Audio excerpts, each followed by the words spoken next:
Good morning and welcome to Homepage, a public affairs features of 93.7 K Country and Wind FM 95.5, 92.5, and 107.9.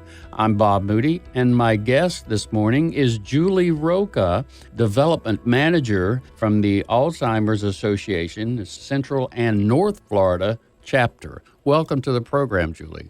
Thank you, Bob. Thanks for having me. Let's get right in let's talk about the Alzheimer's Association that you're here representing. Okay, I'd love to. The Alzheimer's Association is a national nonprofit organization that is specializing in the research and care for the disease Alzheimer's. What does this association do? What kind of programs and things going? Yes, and actually we have a lot of local programs here in our area in Marion County, in Alachua County. We've got care and support programs for those that are giving care to people living with the disease. Mm-hmm. And we really emphasize research. Alzheimer's, let's talk about the disease itself, kind of get an idea. I mean, some people may have heard about this or may not know exactly what it is. And so let's talk about that for a moment. It's not really a normal aging process. It is not a normal aging process. In the United States, more than 5.8 million Americans are living with Alzheimer's disease right now. It is the sixth leading cause of death and the only disease among the top 10 causes that cannot be cured, prevented, or even slowed. And one of the things about Alzheimer's is that it really starts to interfere with the everyday living of people that are experiencing it. So this is a growing, like an epidemic almost. It is. And within the next several years, by 2050, they're expecting the numbers to triple, which is going to be a very, very expensive problem. What about here in Florida, the Alzheimer's disease? What's happening here? Florida has the second highest number of people living with the disease. Second highest? Second highest. Yes, sir. We have 560,000 Floridians right now living with Alzheimer's. This means that 1.1 million caregivers in Florida are providing more than 1 billion unpaid hours of care. We don't really have a cause yet. That's one of the things that we are researching. Is it genetics? Is it lifestyle? Is it a combination of several things? The Alzheimer's Association is here to help not just the patient, but the caregiver. Yes, sir. Caregivers are really taxed as they give care. They deal with agitation and behavioral issues, as well as memory loss and the inability to carry out everyday functions that you and I take for granted. And this really has an effect on the caregivers and really can wear them down. There's something I read here in some notes that said those affected by Alzheimer's and other dementias. I did not realize that was a classification of dementia, which we'll get into a little bit later on, but I didn't know that was one of those diseases, I guess. Dementia is kind of the term that covers all of the cognitive issues, so Alzheimer's is one of those that's covered under that umbrella of dementia.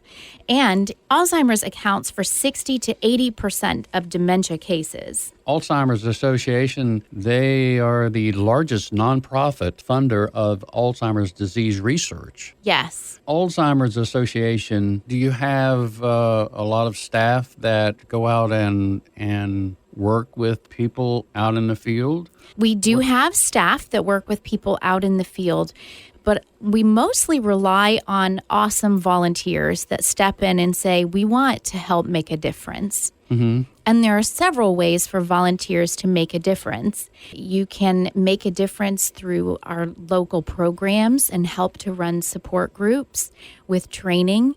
You can help by fundraising or raising awareness. And one of the biggest ways that we help to raise awareness and to fundraise here in our area is through the Walk to End Alzheimer's.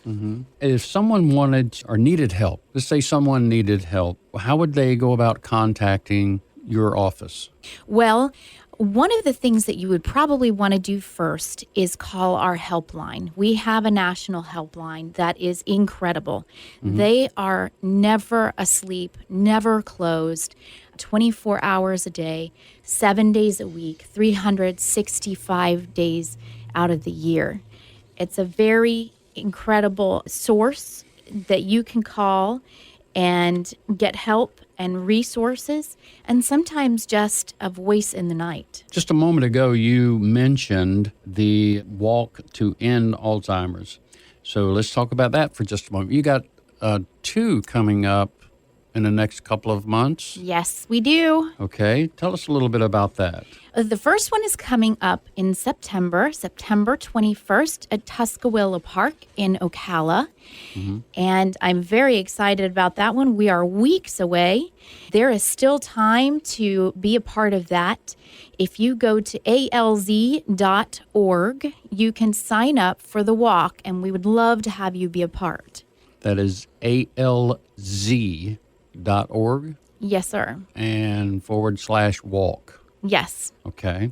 What we'll do at the end of the program, we'll give out that website again. Okay.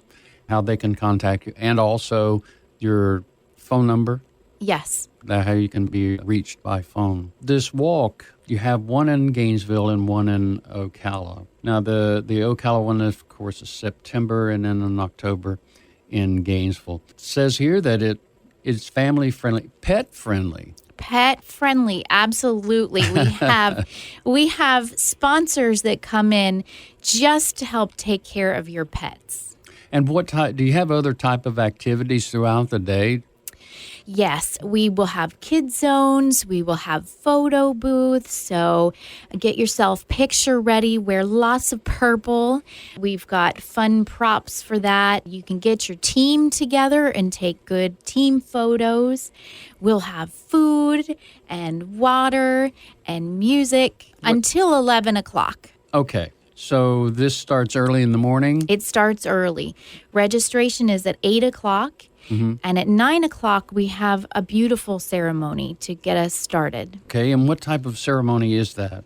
Well, in the ceremony, we discuss a little bit about what the Alzheimer's Association is doing and what our goals are. We try to raise a little bit more awareness there. Probably my favorite part of that ceremony is our Promise Garden ceremony. And in that ceremony, we have several different colors of flowers. And each participant gets one of those flowers when they register at Walk. And each flower is a different color, and it stands for something special. If you see someone with the purple flower, that means they've lost someone to Alzheimer's. If you see someone with the yellow flower, that means they're giving care to someone with Alzheimer's. If you see someone with the orange flower, it means that they support a world without Alzheimer's. And the blue flower indicates someone who is living with the disease. And all of those flowers are out in the audience. But at the very end, we bring up one person who holds a white flower, and that's the flower of promise, the promise of the first survivor. If someone was unable to be there, unable to participate in this, but really wanted to help in some way, what would they do? Well, they can go online to alz.org/walk, and they can still register to walk virtually. So they don't necessarily have to show up on walk day to help us to raise awareness and funds. There are so many ways to help raise awareness and funds once you've registered. There's a participant center that's loaded with tips and tools to give you all kinds of ideas to help you to be successful, whether you can come and join us on the walk day or you're going to be someplace else. On these Ocala Walk and on the Gainesville Walk, how do you raise money for Alzheimer's? Oh, so many different ways.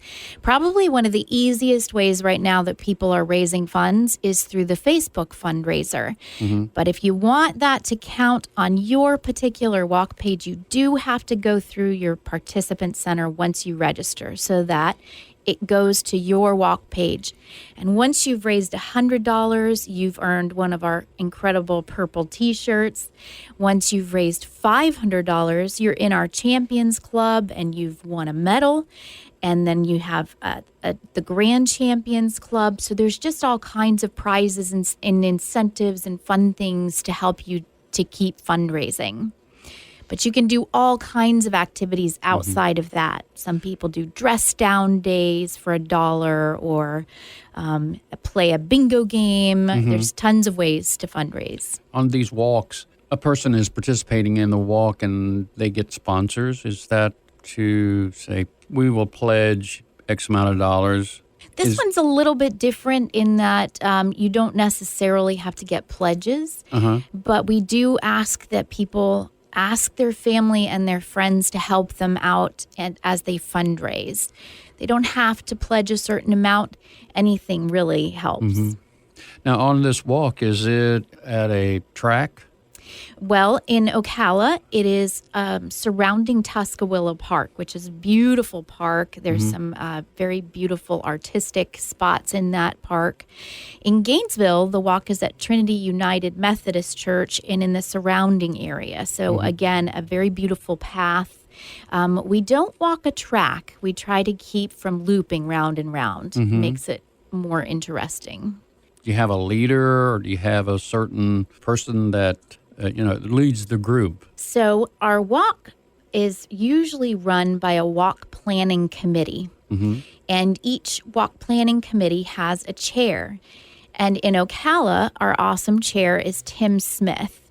And he's the executive director over at Brookdale Shambrel Pine Castle. And in Gainesville, our chair is Audrey Williams. Let's talk about we'll touch on the Ocala Walk and the Gainesville Walk towards the end of the program one more time. We just don't want anybody to forget about that, and also give more information about it. And one other question is the money raised from these activities, these events. What does that money go to? Locally, it goes to some local programs, so support groups that we have here locally and a lot of education programs that we have. We do have a programs manager in this area that will come and do these educational sessions for companies and for larger groups of seniors. Okay, when you say you fund different organizations or just groups of people that get together? How do you set that Here up? we basically fund our own groups. We like to make sure that people are well trained. And so the Alzheimer's Association funds the programs in this area. So they'll fund the training for the volunteers and then they'll send them out. Is that a meeting that, for instance, you have some people in a certain area, a group? Do you have a meeting place that they would go to and then that volunteer would go for education? Yes. For example, here in Ocala, the Windsor at Ocala has a support group that is going on right now. And so caregivers can go to that support group and they can relax and ask some questions and get some answers. And do you have like a home health program where person goes to the home and helps out? We don't have home health programs. We mostly will meet in specific areas and have people gather. With your volunteers, and they are setting up specific groups, you have more funding than just local input. A huge portion of our funding is going to research. We've got several studies that we're involved with that we help to fund. Are those local? Nationally. Most of them are national and international projects right now, although we do work with some of our local research companies to help them to find people that fit the trial matches for trials that they are doing. So these trials, and I also noticed in some notes that there are, what did they call it? Maybe it is trial, but they can get in on testing, especially at an early stage if they know they have Alzheimer's, Yes. for this research. It is so important to get an early diagnosis. An early diagnosis allows you to make better plans, to possibly get involved in a clinical study that can help to make a difference. That's the word I was looking for, clinical study. Yes, the clinical studies. And one of the things that the Alzheimer's Association does is they help people to find those clinical studies that are going on in their area. And the way that you can do that is to be a part of our trial match program. Again, you can find that information on alz.org, and I strongly recommend that anyone that thinks that they may be facing this disease gets on there as soon as possible. I was recently speaking to one of the companies here in Ocala, and she said that sometimes they've been able to tell people that are fearing that they're facing Alzheimer's that, in fact, they have a vitamin deficiency. And that's something that we can fix. And so it's very important to get an early and an accurate diagnosis of this disease. Does the Alzheimer's Association here, do they help in the diagnosis or to find someone that can? We do not do the diagnosis ourselves, but we do have a community resource helper that they will help to find the person that can give you that accurate diagnosis. Where are we with the research that's going on for Alzheimer's? We're in a pretty exciting time. We have gotten $425 million granted by the government last year to add to our research funding, which puts us at a wonderful advantage. And we now have $2.8 billion a year, in research. And so the more funds that we can put towards research, the closer we're going to be to finding the cure. Now, this Alzheimer's disease, from one of my notes here again, it says the same time Alzheimer's disease and other dementias are growing global health problems. In what way is that really affecting, you say globally, it's not just here in the United States? It is not just here in the United States. In fact, the Chinese government is one of the largest researchers as well, next to the United States and the Alzheimer's Association. What are some of the gains that you've made in understanding the basic biology underlying Alzheimer's disease? So some of the things that we've discovered is that it might have something to do with genes. But we're working on all kinds of tests. For example, the Alzheimer's Association is leading the U.S. Pointer study. And what this study is a 2-year clinical trial to evaluate whether lifestyle interventions that target many risk factors can protect cognitive function in older adults at increased risk for cognitive decline. It's an exciting study that they've been doing, and they've already started getting some answers to.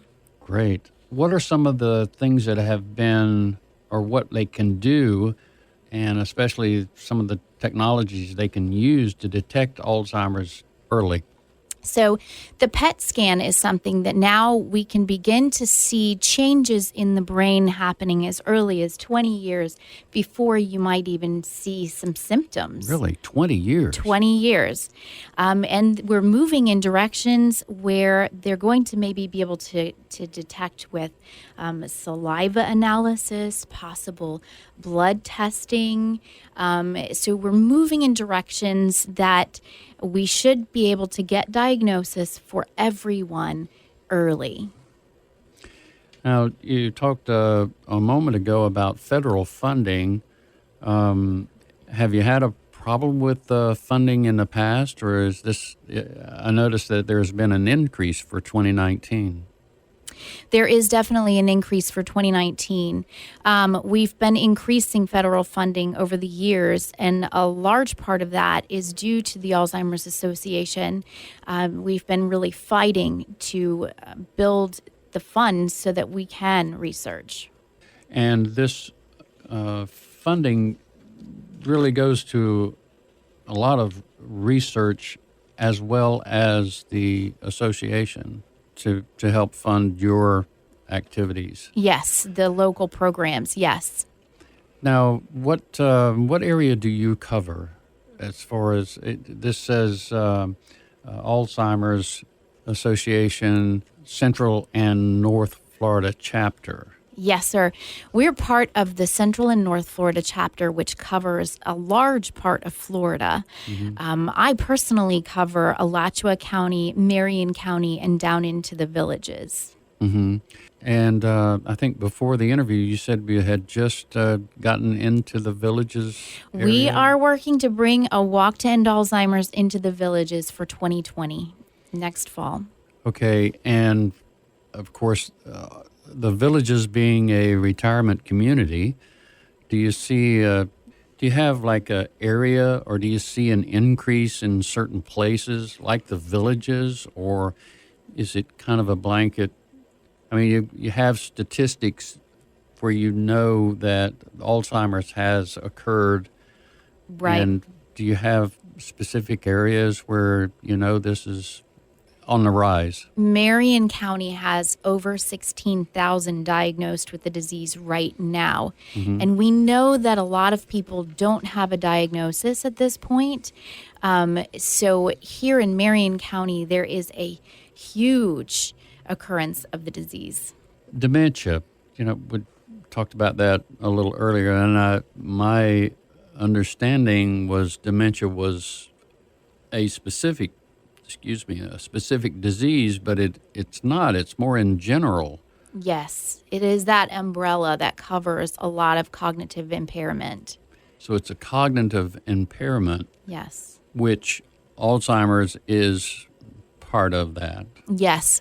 So what actually does Alzheimer's, what happens? What's going on with I guess it's in the brain? It is in the brain. It comes from a buildup of amyloid plaques and tangles in the brain. And what happens is these plaques and these tangles get in the middle of nerve function. And so cells begin to stop functioning and shrivel, and it causes all kinds of issues. There's memory impairment. There are behavioral issues, psychological issues. People will deal with depression and anxiety. And it gets to the point in the disease where they can't even remember the most basic everyday things that you and I take for granted, such as swallowing. And causes of Alzheimer's disease, do we have any idea or any direction that... Well, it can come from several things. We don't know anything for certain yet. There are lots of questions about things. Is it genetic? Is it the lifestyle that we live? Is it what we're eating and drinking? And what we've come to is that it may be a combination of a lot of those things. And so that is what we are heavily researching now, is if it's a combination of things that we can begin to work on early and live a better lifestyle and eat better and exercise, stop smoking, do all the kinds of things that should help for your heart health. It can also help for brain health. You also said, I think I heard you say it was genetics is also a part of that? They are studying that genes may have a part in people that are developing the disease or even not developing the disease. So someone wants to get involved. How would they wanted to get involved with the Alzheimer's Association. They wanted to help in some way. What can they do? They can go to alz.org. And there are lots of ways that they can volunteer there.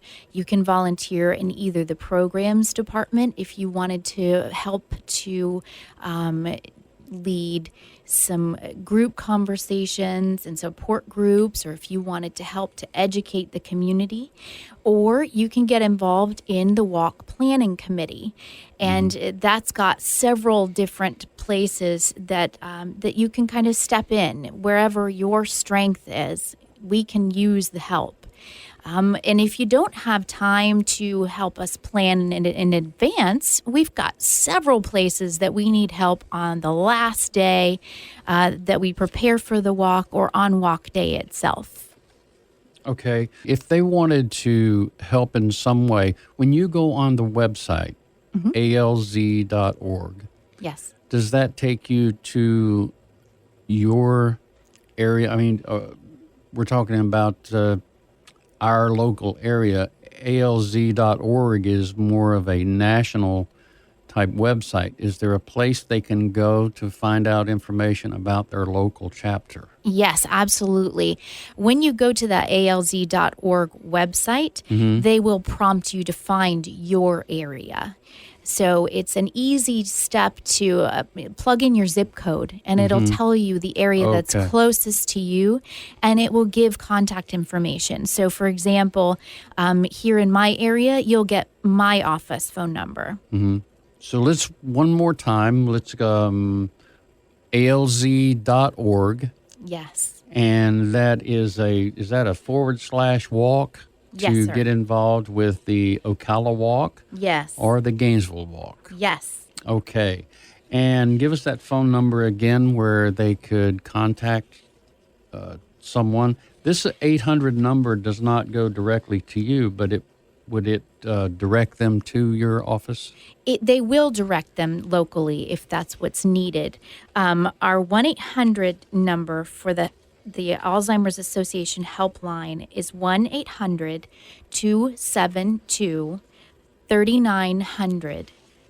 And what they'll do is they will connect each person to the community that they are closest to and get them the resources that they need to help them out. Fantastic. So we encourage you to, let's give the dates on that too. Ocala Walk, when is that? September 21st at Tuscaloosa Park.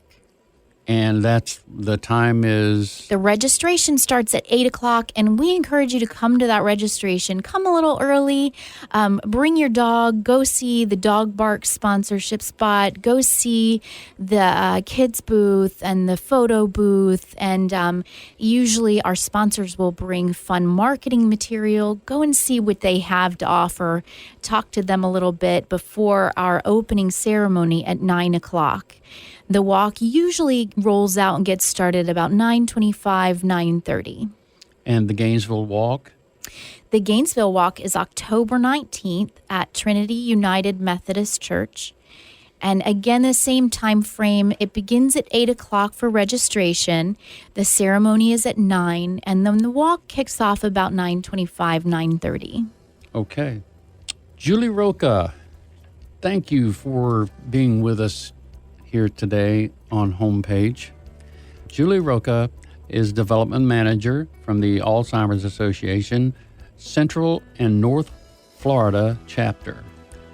Homepage is presented as a public affairs feature of 93.7 K Country and Wind FM 95.5, 92.5, and 107.9. We welcome your comments. Please email me, and our email address is homepage@ncfmgroup.com. You can listen to Homepage by going to our website, 937kcountry.com or windfm.com. I'm Bob Moody, hoping you will join us next Sunday for another edition of Homepage.